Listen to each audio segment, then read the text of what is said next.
Thank you very much. Just a couple of comments before your questions.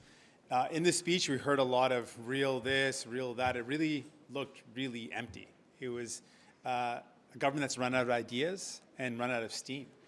We see a throne speech that does not respond to the urgency of the crises that we're up against.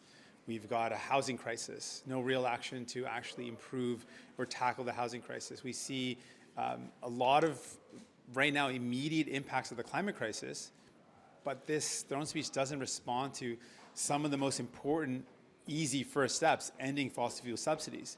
And we know that Canada is the worst country in the G20 for fossil fuel subsidies. And those are subsidies that are incentivizing fossil fuels instead of going towards helping to incentivize renewable energy. So this is really problematic. Talk about cleaner and healthier. Well, it's certainly not healthier. There's no talk about increasing investments in our healthcare to keep it publicly funded and well-funded. And there's no talk about pharmacare, something that was in their throne speech in the past and they've completely abandoned now. Or dental care, something that we pushed for and was included in previous throne speeches. So it looks like a government's run out of steam and is not responding to the urgency and the problems that people are going through right now. And we are going to continue to fight for what people want, which is concrete steps to tackle the climate crisis and also a clear plan for workers. Right now, workers are worried about what their futures hold, and we want a real plan for workers. That's something that's missing in this as well. Donc, ils ont souvent utilisé le mot vrai change, vraies actions, mais effectivement, c'était vraiment vide. Et ce qu'on a vu, c'est vraiment un gouvernement qui n'a pas des idées et qui n'a pas une urgence pour répondre aux besoins des gens. Ils ont parlé de santé, mais il n'y a aucun investissement pour notre soin de santé, augmentation de financement pour les provinces, quelque chose qui est essentiel. Ils ont complètement laissé de côté l'idée de l'assurance médicament universelle ou les soins dentaires. Donc, ce n'est pas quelque chose qui répond aux besoins des gens en matière de santé, ni pour l'environnement. Ce qui est tellement important et clair, c'est le fait qu'on doit éliminer les subventions aux entreprises pétrolières. Et dans ce discours de trône, ils ont complètement manqué de parler de ça. Et on ne voit pas des actions urgentes pour faire face à la crise climatique ou un plan pour les travailleurs et travailleuses qui demandent un plan, qui ont besoin d'un plan depuis longtemps. Il n'y a pas un plan pour dire c'est quoi l'avenir pour les travailleurs dans le secteur d'énergie. Et c'est aussi un autre exemple de comment ce discours de trône manque le coup, manque le but de montrer une vraie vision pour l'avenir. On va continuer de se battre pour les gens et proposer des solutions pour faire face aux enjeux qui frappent fort à ce moment pour les Canadiens et Canadiennes et pour les Québécois et Québécoises. Merci et je suis prêt pour vos questions. Same question, so I will answer it in English and French. Right now, this is not a speech that demonstrates a willingness to work together or shared values about building a better Canada.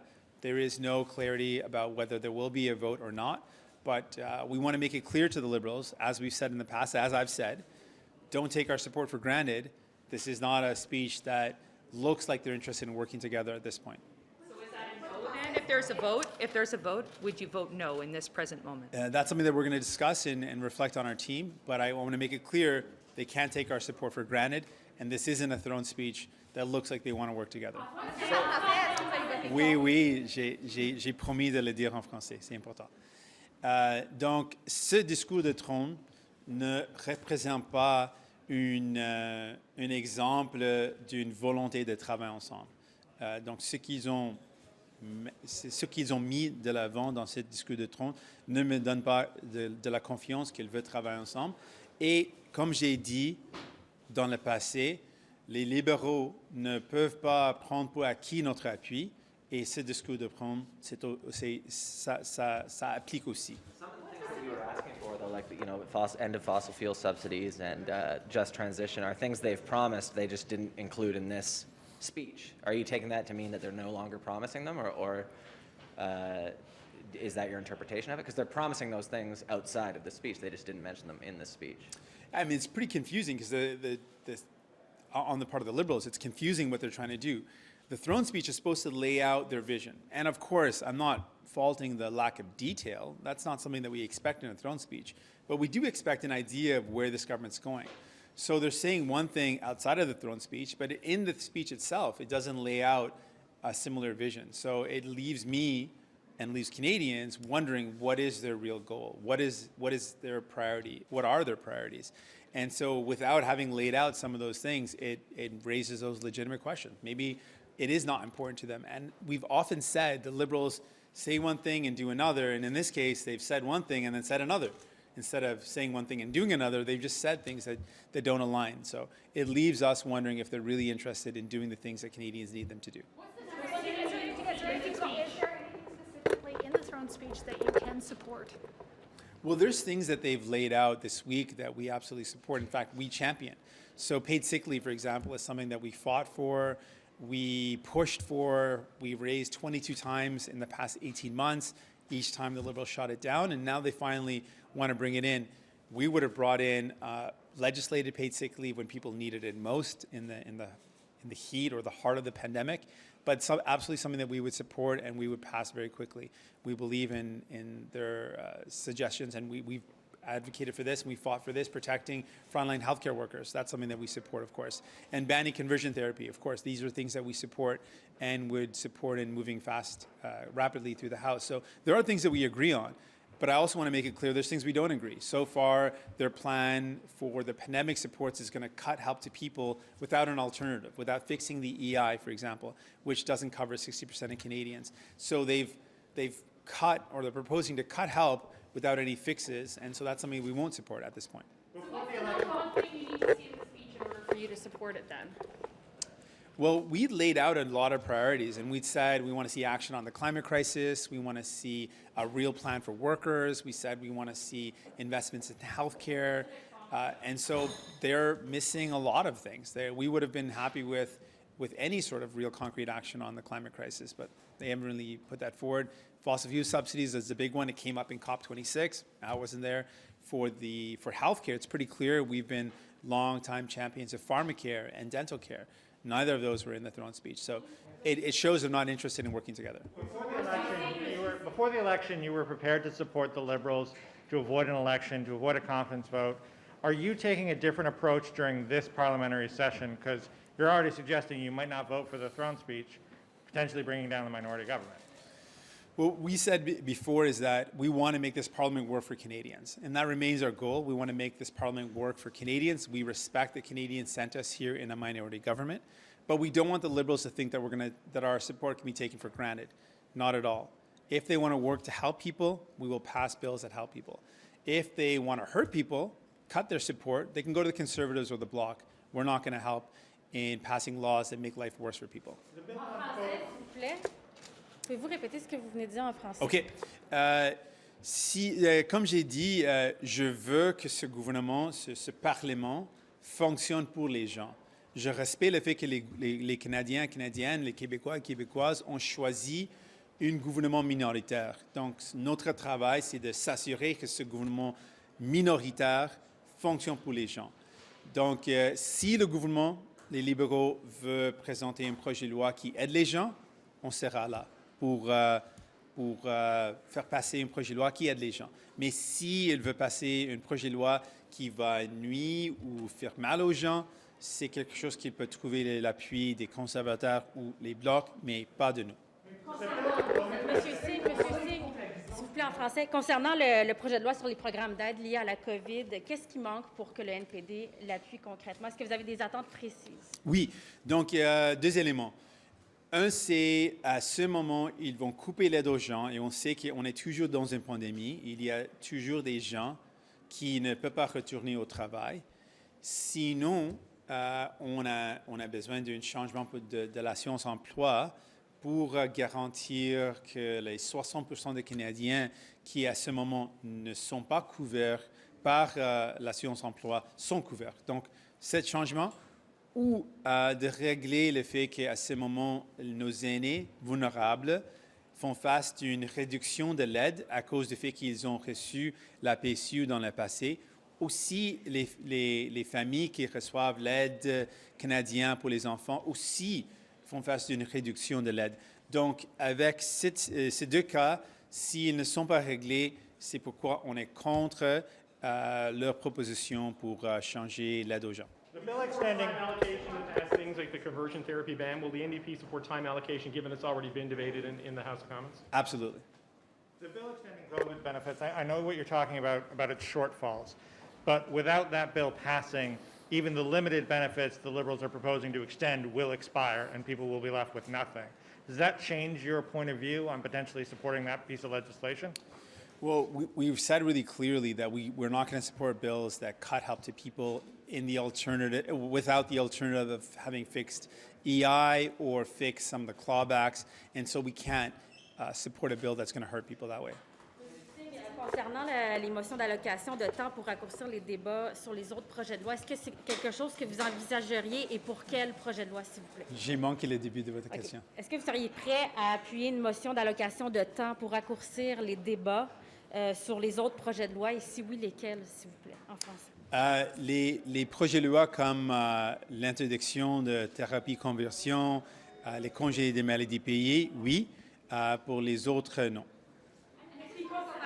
I just want to go back to what you're saying about how you can't fault them for not putting in many details today, but at the same time, there's all these things missing that you would have liked to have seen to get their support. So what goes on next for the NDP? I mean, are you actually going to withdraw any support? Is that really realistic here?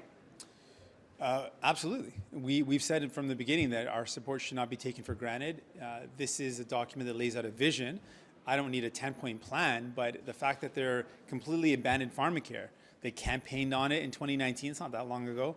They brought it up in their throne speech, and just a couple years later, it's completely absent. So their vision for healthcare does not align with our vision, which is to invest in healthcare. They don't mention increasing the financing for, or the transfers in healthcare at all.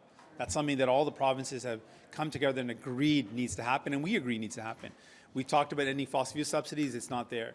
We talked about concrete action, given the fact that we're dealing with a climate crisis caused flooding in BC and the devastation of that. We want to see real action. It's not there. So this is not a vision that is in line with what people need and what we want to help with people. You want to follow up and then go there?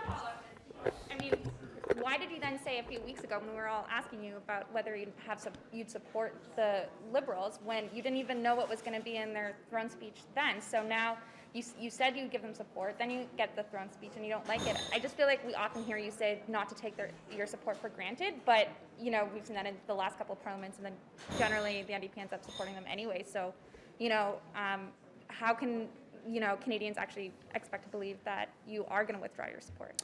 We voted against Liberals a number of times in the Parliament. We voted against the throne speech in the past, and we're prepared to do it again.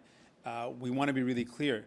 We have said our goal, though, is not to arbitrarily find ways to tear down government. We want to make this government work for people. That is our goal, and that will always be our goal. We are open to working together, but I've been very clear. I don't want the Liberals to think that our desire to work together in making the Parliament work for people means they can take our support for granted. We just want to listen to what Canadians sent us here to do, which is get to work, help us out, make life better for us, make this minority government work for us. That's what we're committed to doing, but that does not mean that our support should be taken for granted. Juste pour être clair, Monsieur Singh. Is that a new one? No. Est-ce que le gouvernement. Oh yeah, j'ai dit que oui. Est-ce que le gouvernement devrait tomber à la suite de ce discours du trône-là que vous jugez insatisfaisant? Je pense qu'il y a des autres partis qui vont appuyer ces mesures parce que c'est pour eux peut-être satisfaisant. Mais pour nous, on était clair. On a présenté plusieurs choses où on a voulu voir des engagements. Et ce discours de trône ne montre pas un engagement pour répondre aux besoins des Canadiens. Et j'ai montré comment, parce que ça ne répond pas aux urgences de crise climatique, la crise du logement, un plan pour les travailleurs. On n'a pas des augmentations pour le financement pour la santé, donc plusieurs problèmes. Quel autre parti va l'appuyer, ce discours-là, si même le vôtre ne l'appuie pas?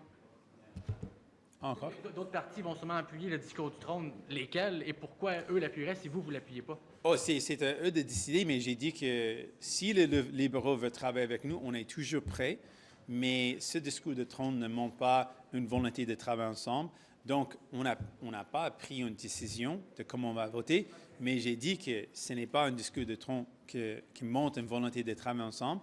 On va parler avec notre équipe et décider s'il y a un vote, qu'est-ce qu'on va faire. What needs to happen to ensure, is there something that could happen, or what needs to happen to lock in your support for the throne speech? Could they change it? Could they do some other gesture? Could they assure you that their promises that they've made outside of the throne speech are in fact promises that they are willing to keep? What exactly needs to happen?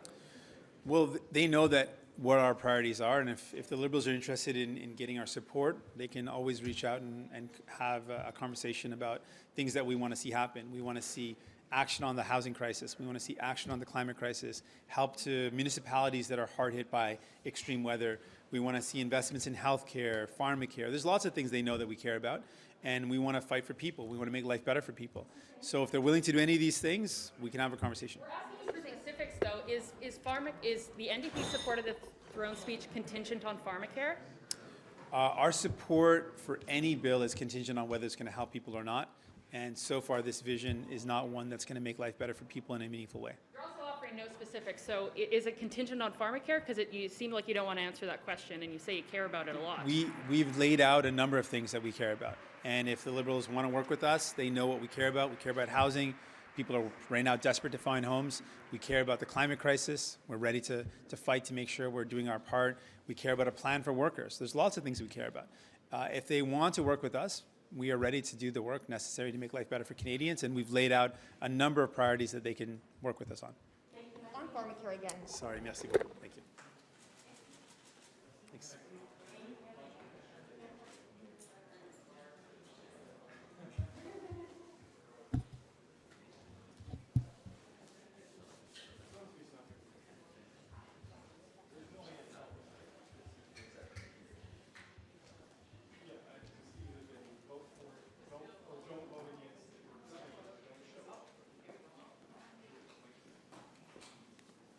Mais quel aménagement intéressant. Bien le bonjour tout le monde. Votre aménagement est beaucoup plus intéressant que le discours du trône, soit dit en passant, parce que je présume que de votre contenu, il y aura quelque chose à dire, et du discours du trône, il n'y a pas grand-chose. D'abord, permettez-moi l'expression, mais j'ai l'impression que les Canadiens et les Québécois ont élu un gouvernement qui est déjà usé à sa première journée. Le discours du trône contient des mots-clés. Ailleurs, on dirait des buzzwords. Alors, on dit changement climatique, on dit armes à feu, on dit sortie de pandémie, on dit relance économique, on dit autochtone. Puis après ça, il n'y a plus rien à dire. Il y a un assemblage de 24 pages de mots creux à double interligne. Même lu lentement, le discours du trône est court. Ça m'amène à une conclusion un peu plate. Je n'ai aucune raison de voter pour le discours du trône. Je n'ai aucune raison de voter contre le discours du trône. Parce que si normalement un discours du trône n'est pas supposé élaborer le détail des intentions législatives du gouvernement, il est supposé au moins nous donner un aperçu des intentions du gouvernement. Et là, on n'en sait pas davantage qu'une espèce de continuité thématique de ce qui se passait lors de la dernière législature, d'une part. Et d'autre part, on se dit, encore une fois, tout ça pour ça. On a fermé le Parlement il y a 5 mois, on est allé en élection il y a plus de 3 mois, on a voté il y a 2 mois, et ça a pris 2 mois pour écrire ça. C'est un travail de cégep d'une demi-journée. Alors, je suis sous l'impression que c'est décevant, mais je reste convaincu, parce qu'on l'a fait dans le passé, notamment dans la dernière législature, qu'on peut améliorer les choses en intervenant subséquemment. On peut améliorer les choses en changeant des lois, en déposant nos propres lois, en négociant avec le gouvernement minoritaire, puis en faisant des gains pour le Québec, et c'est ce qu'on essaiera de faire. Je m'abstiens du bien, là. Puis j'avais rencontré la gouverneure générale il y a quelques semaines, puis je savais qu'elle était capable de s'exprimer en français. Le commentaire qu'on avait fait sur la nomination de Mme Simon n'était pas relatif au fait qu'elle parle plus ou moins bien le français, mais que le premier ministre était responsable, lui, d'avoir sélectionné une gouverneure générale qui ne parlait pas français. Vous allez voter pour ou contre ce discours du On va voter pour le discours du trône parce que on ne peut pas voter contre la tarte aux pommes. En même temps, parce que votre leader parlementaire parlait des priorités que vous voulez entendre dans le discours du trône. La première, c'était la hausse des transferts en santé. Non seulement on ne parle pas de hausse spécifiquement, mais en plus, on parle Collaborer avec les provinces pour... Alors, ça pourra vouloir dire une chose et son contraire. Ouais. Ça peut vouloir dire nous allons collaborer avec les provinces dans le sens de nous allons avoir une discussion, un échange avec les provinces, comme s'il fallait qu'il y ait du donnant-donnant, alors que le rôle du fédéral se limite à faire une contribution financière longuement attendue.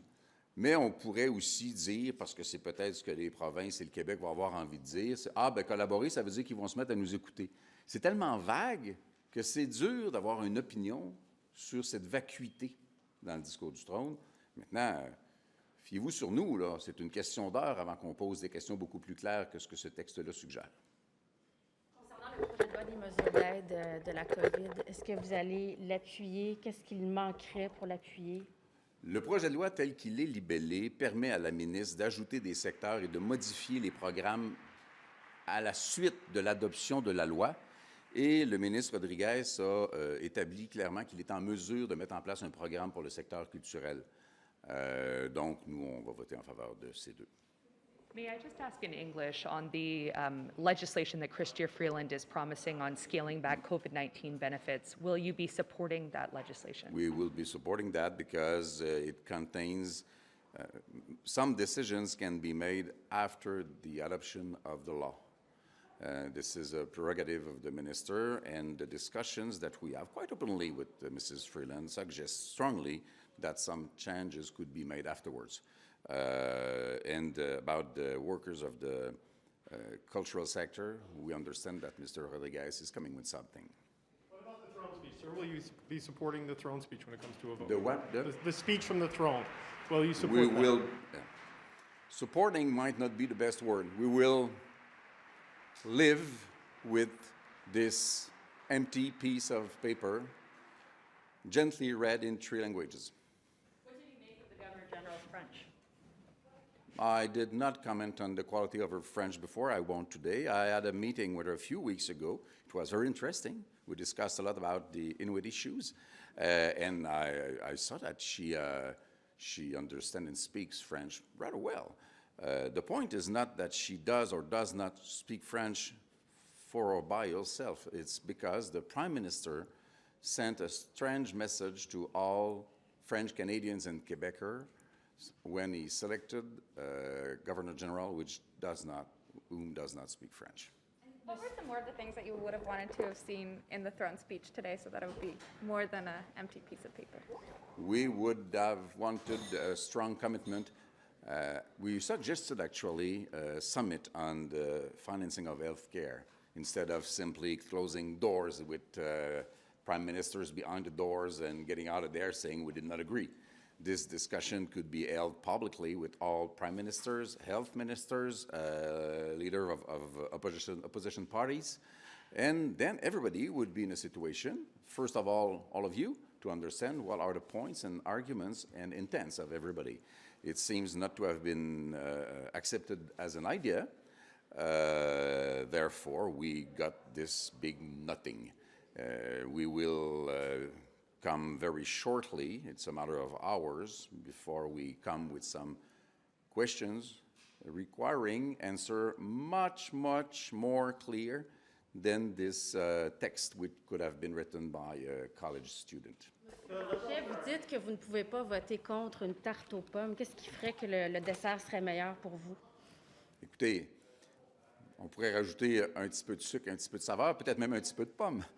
Le problème, c'est que ce texte-là ne contient pas des orientations le moindrement intelligibles. Normalement, un discours du trône dit « voici où est-ce qu'on va s'en aller ». C'est à mi-chemin entre des engagements électoraux vagues et une loi précise. Or, dans ce cas-ci, c'est encore moins clair que les propos de la campagne électorale. On comprend très bien qu'en matière de changement climatique, il ne faut pas que plafonner les émissions du secteur pétrolier, mais bien plafonner la production, Parce qu'ultimement, il n'y aura pas de réduction des émissions si on augmente la production pour compenser.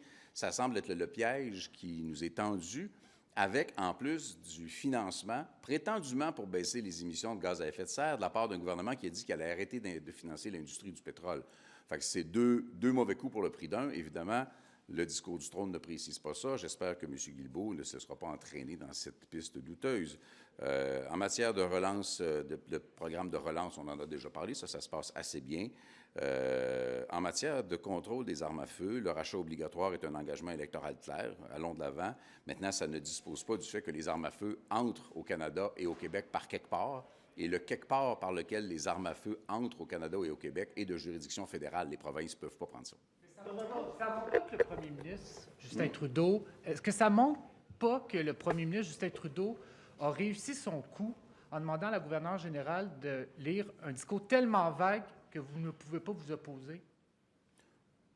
Comme un peu à la dernière législature, je ne me suis pas levé le matin en disant « je veux m'opposer au discours du trône ». J'aurais aimé que ça contienne quelque chose. J'aurais aimé qu'il y ait 3-4 cannes dans le panier d'épicerie, là.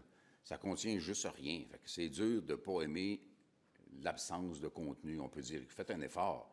D'où mon impression que ce gouvernement-là, après 6 ans et 3 élections, à la première journée de son mandat, n'a déjà plus rien à dire. The Liberals have a motion. Comme dans le bon vieux temps, il va falloir qu'on fasse un tri. On n'a pas été là avant. OK, oui. Sur les langues officielles, dans le discours du trône, il a été réaffirmé que le projet de loi sera redéposé, mais ça ne fait pas partie des priorités législatives. Qu'est-ce que vous en pensez?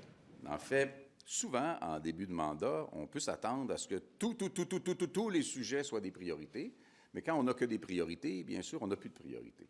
Je doute que ce soit à ce point-là, en effet, très prioritaire. Je m'inquiète aussi pour ce que sera devenu C10 sur la radiodiffusion, bien que je pense que M. Rodriguez est sérieux dans sa volonté. Puis je réitère le même point. La loi sur les langues officielles du Canada devrait s'attarder à protéger le français à l'extérieur du Québec, puisque le français à l'intérieur du Québec pourrait et devrait n'être protégé que par l'intervention de l'Assemblée nationale, qui à la fois a une meilleure volonté, une meilleure vision et une meilleure légitimité en de telles matières. Sur les armes de poing, est-ce que vous avez été rassuré par les réactions jusqu'à maintenant là, des ministres?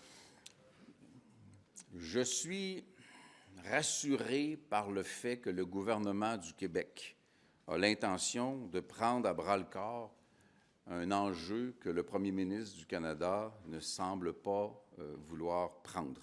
Mais il reste, quoi qu'on en dise, que les frontières qui sont un peu poreuses en matière de circulation d'armes à feu, d'armes de poing, resteront de toute façon de juridiction fédérale et sous le contrôle de la GRC. Dernière Looking to bring back the hybrid parliament system. À ce qu'on, justement, lui donne le pouvoir d'interdire les armes de poing. Donc, comment expliquer la réaction de Québec actuellement qui demande au fédéral de faire sa job à sa place? En fait, la réaction de Québec porte davantage dans la compréhension que j'en ai sur le contrôle des frontières, parce que interdire les armes de poing sur le territoire par l'action des polices municipales et de la Sûreté du Québec, c'est une chose. Mais si les frontières sont un gruyère, je veux dire, si on a un chemin Roxham des armes de poing, on n'est pas sorti du bois. The Liberals are looking to bring back the hybrid parliament. She said, I'm The sorry. Liberals, yeah, all right.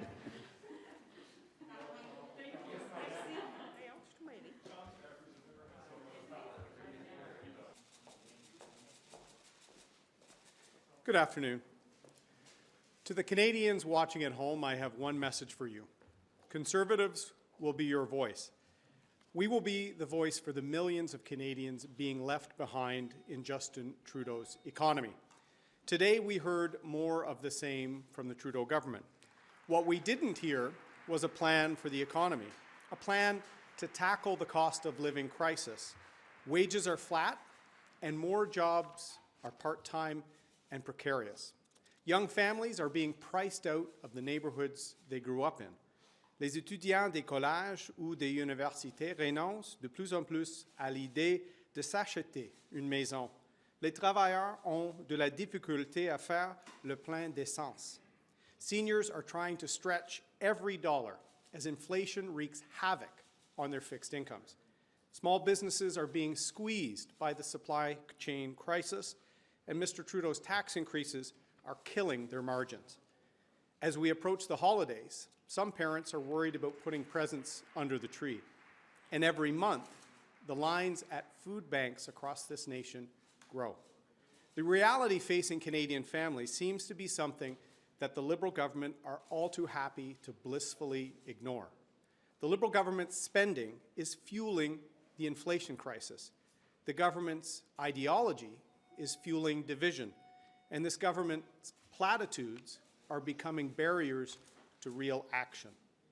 But Canada's Conservatives are here to be the voice for working Canadians.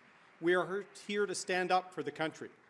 Conservatives are proud of this country and will work hard to save it from plunging prosperity, domestic division, and international irrelevance. Les dépenses des libéraux aggravent la crise de l'inflation, tandis que leur idéologie alimente la division. Et la médiocrité de ce gouvernement est un obstacle à l'action. Mais les conservateurs du Canada sont ici pour être la voix pour les familles qui travaillent. Nous sommes ici pour défendre le pays. And we're going to be relentlessly focused on an economic recovery for Canadians after the pandemic in every sector of the economy and in every region of this country. Inflation has skyrocketed to 4.7% and is still rising, but the hourly average wage is up only 2% over the last year. Justin Trudeau and his new environment minister want to deny the energy sector the opportunity to supply the world with ethical, emission-lowering Canadian energy at a time that it is most desperately needed. They would rather ship crude oil up the St. Lawrence from Saudi Arabia or Venezuela than ensure a worker in Edmonton or a First Nation community can provide for their family. Canada's Conservatives will be the voice for Canadians who want to see a clean environment and a lower carbon future, but want to leverage Canadian energy and innovation as part of that future.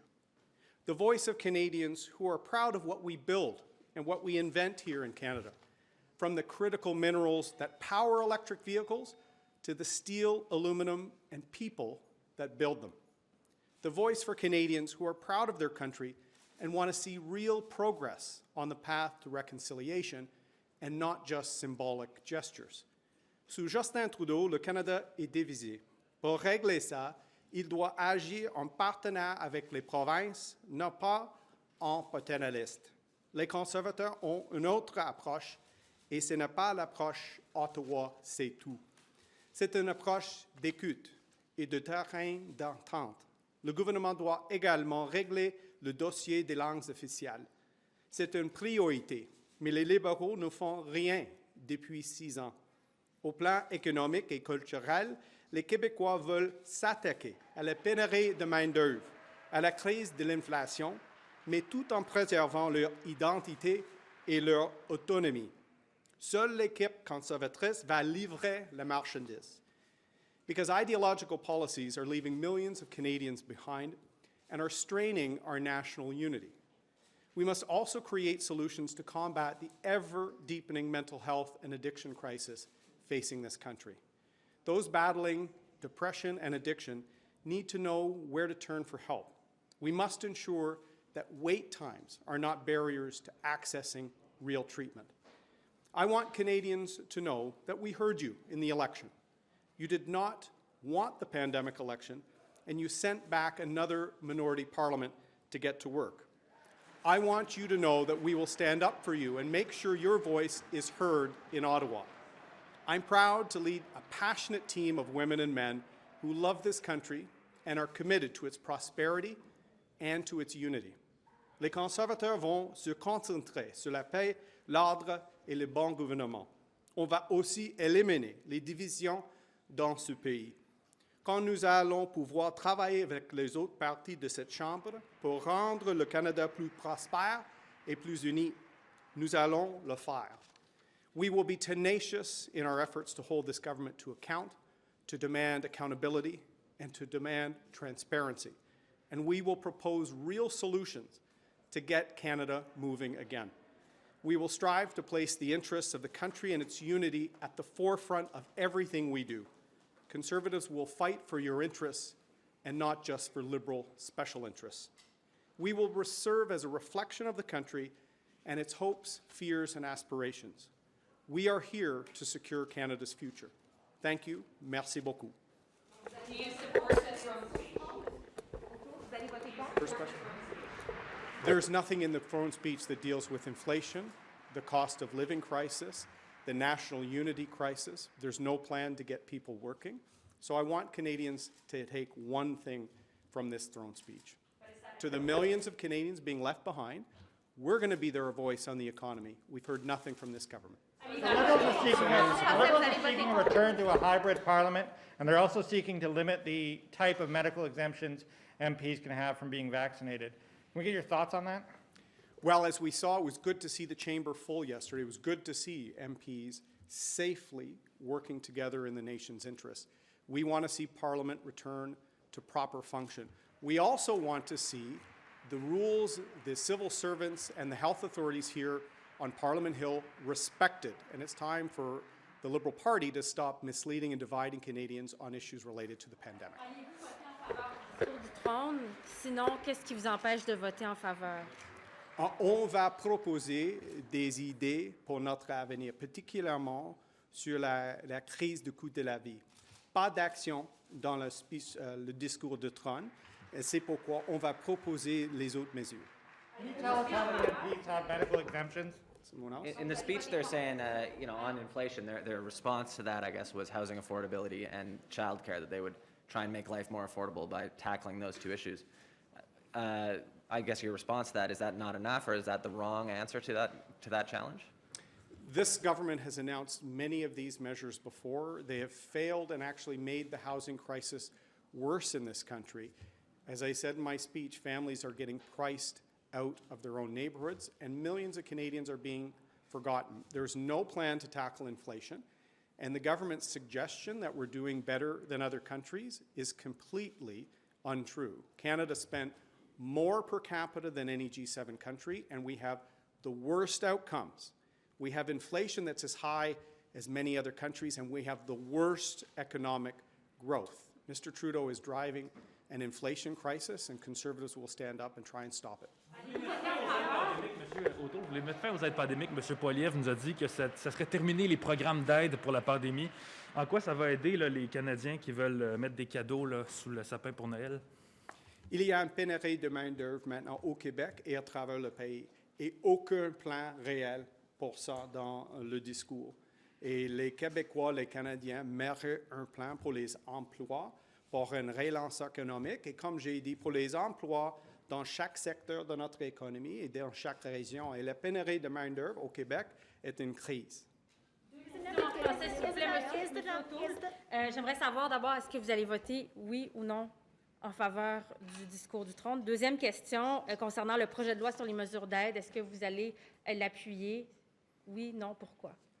On va opposer le discours de trône et la prochaine projet de loi, c'est deux. On va voir. On a une approche sur les industries les plus affectées par la pandémie, mais c'est le temps d'agir sur la pénurie de main-d'œuvre et pas pour les autres mesures sans emploi. The number of MPs who have medical exemptions in your party, is it between 1 and 5 people? We have said for many months, and I know people in this room have heard me for many months, Conservatives from the beginning of this crisis have always followed public health guidance and always tried to work in a safe and effective manner. We have done that, and all our MPs are ready to go. We have worked with the civil service and the health authorities here on the Hill. I've been very disappointed to see Mr. Holland suggest that those public officials are not doing their jobs. Mr. Holland is the same person who presided over an unsafe work environment for the Liberal caucus. So I'd like to see him start to answer some questions with respect to Mr. Saini. Do you know how many of your MPs have medical exemptions? As I've said, we will always follow the rules, and we will work with the nurses and the health authorities here on the Hill. They are not employees of the Conservative Party. We trust the Hill, and we trust Canadians to do the right thing. And it's time to see Mr. Trudeau and his team stop using the pandemic to divide people. We need to get as many people vaccinated as possible. If you have questions, have those questions answered. We need to continue to work together, but we need to get to work to actually tackle the inflation and other crises facing this country, and we're not going to let Mr. Trudeau off the hook for that. Conservatives will be here to help. Thank you very much. Question about public health guidelines. Ottawa Public Health says that if you've been exposed to someone to COVID-19, you should get tested. Have you been tested since caucus?